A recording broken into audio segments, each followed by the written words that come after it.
Hello and welcome to Draghammer. Today we're going to start a new project, the Dreadnought. So I put together the Dreadnought and primed it black. Then as you can see I've took one of his legs off because I would like to make a custom pose.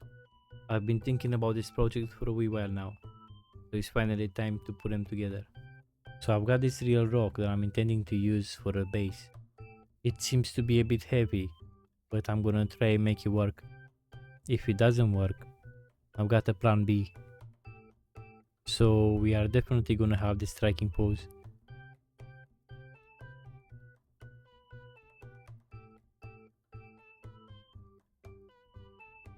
So leave your thoughts in the comments and let me know what would you like to see. And the pose is going to look something like this.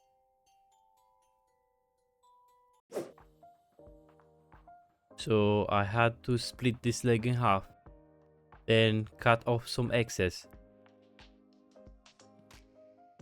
so I can glue it back together into this position. Then I had to glue this leg back together, but on an angle, so it matches the rock surface. So this is the final result, and this is how the pose is gonna look like, for now anyways. I've got my dry brush and my lead belcher citadel paint. After dipping the brush into the paint, I made sure that the brush is dry. Then I've started the dry brushing process. The lead belcher paint has a metallic look to it, so hopefully it's gonna help us achieve that metallic look. Now we are pretty much going around the dreadnought and dry brush it using lead belcher.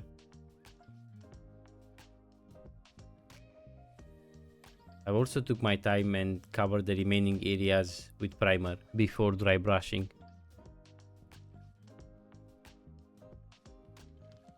If you enjoyed the project, please leave a like. If you don't, you can comment with a suggestion. I am really open to suggestions, especially that I'm not doing this for too long.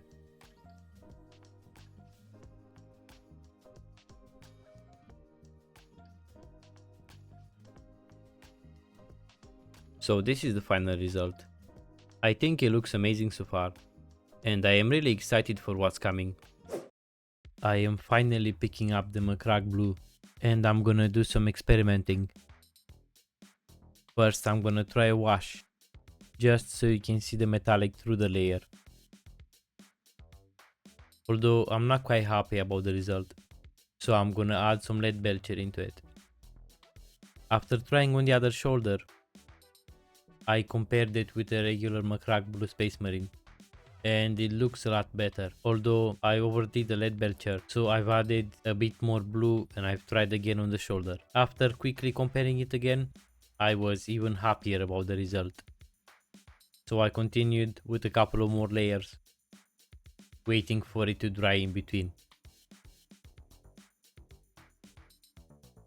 This is how it turned out, and I think it looks amazing, especially if you compare it with the first attempt. And from here, I've just started covering the whole armor with the same shade of Macrack blue. Now it feels like it's getting better and better the more I cover the dreadnought with paint. What do you guys think about the shade that I chose? Is it a good choice, or you would have done it differently?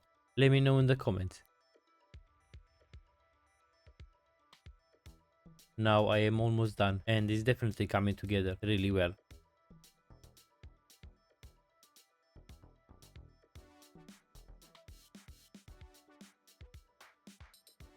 So now we're gonna paint the weapon a metallic red.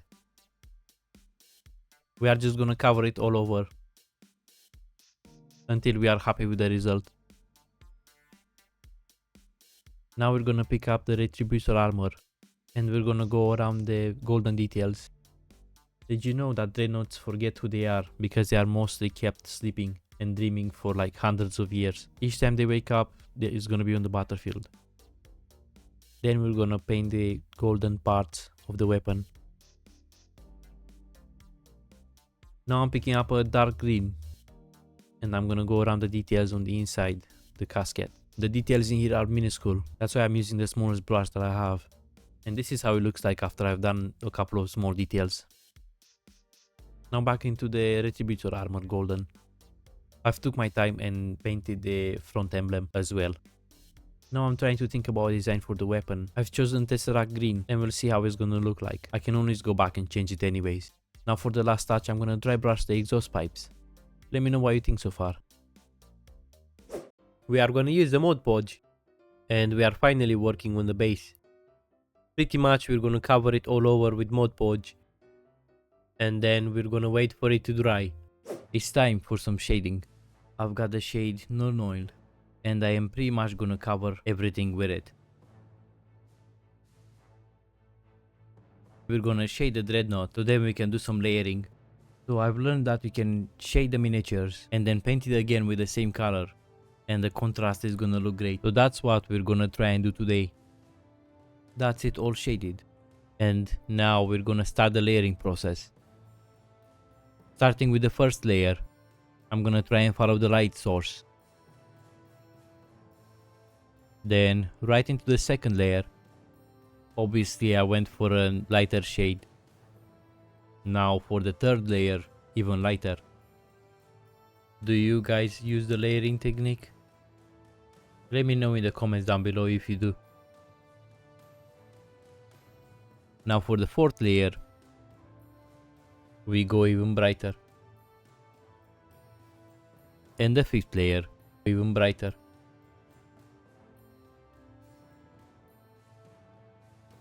So the material that I'm using for the base, it's not actually polystyrene. It's kind of like a spongy material with holes in it. That's why I'm using a couple of layers of Mod Podge. So we're gonna make the stone nice and smooth. And I'm gonna make sure that I'm gonna cover everything. And then 25 layers later, we are starting the 26th layer with an even brighter shade. It's finally starting to look good. And for the last touch, I'm gonna go pure white on the edges.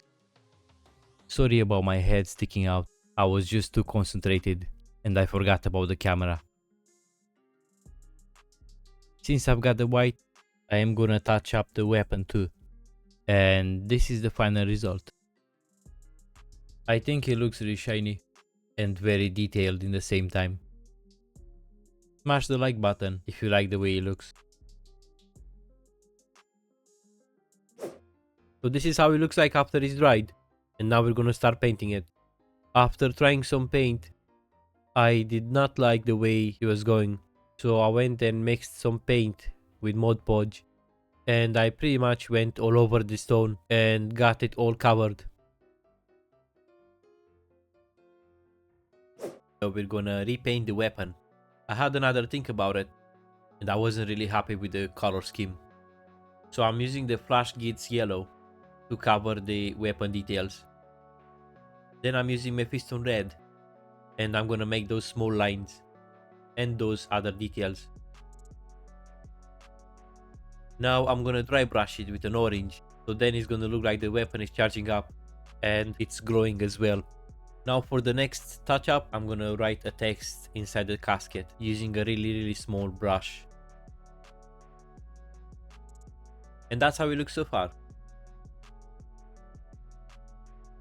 A quick update on the base. This is how it looks like half dried. Now we're gonna do some transfers. So we are gonna cut them from the holder. I've learned that if you use water to soak the cardboard, then they easily come off and you can apply them to the miniatures. Funny story, I was looking on YouTube to learn how to use the transfers, and there was this guy that I found. He looked really professional and he was using 4 different things to just pick up the transfers from the sheets and apply them to the minis. I was looking on marketplaces to find the stuff that I need, and I think that it was ending up costing me like £100 or something. Then I was like, right, I'm just gonna use water.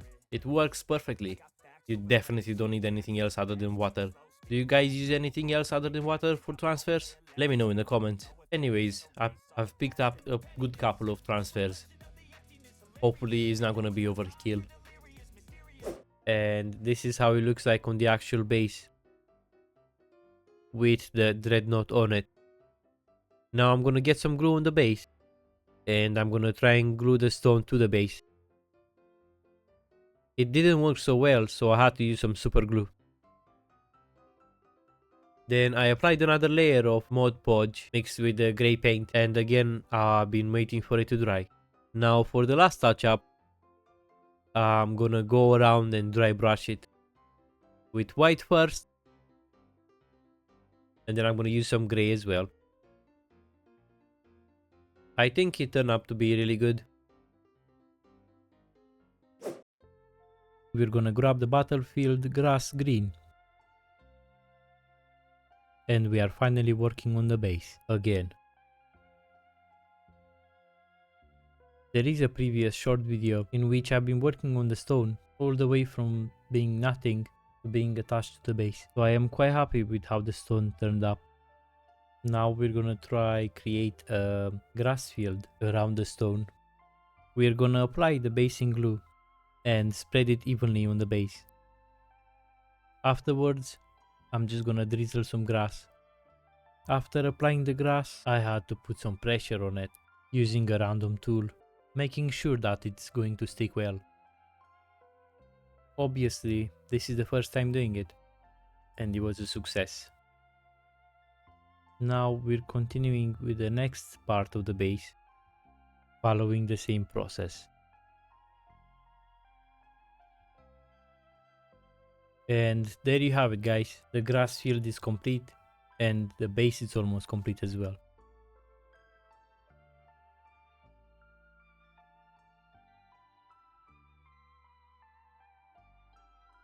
So I bought the model, and then I 3D printed this blast effect. Now it's time to give it a clean. And then I needed something to hold it together. After making some adjustments, I think this is gonna work just fine. So I glued it together. After the glue dried up, I've been using the Flash Gits yellow paint to make it all yellow. After the paint was dry, I've been using some Mephiston red and dry brushed it. Now it looks a lot like a gun explosion. So it's time to glue it into the weapon. And this is how it looks like. I think it looks incredible. Now for the last touch up of the dreadnought, we're going back to the base for the last time. I've been gluing some bushes here and there, and then some bigger bushes. Afterwards, I've been using an actual tree branch, so it looks like a fallen log or something like that. After adding a couple more bushes, that was the base finally finished. So is the dreadnought. Now it's finally time for the grand reveal.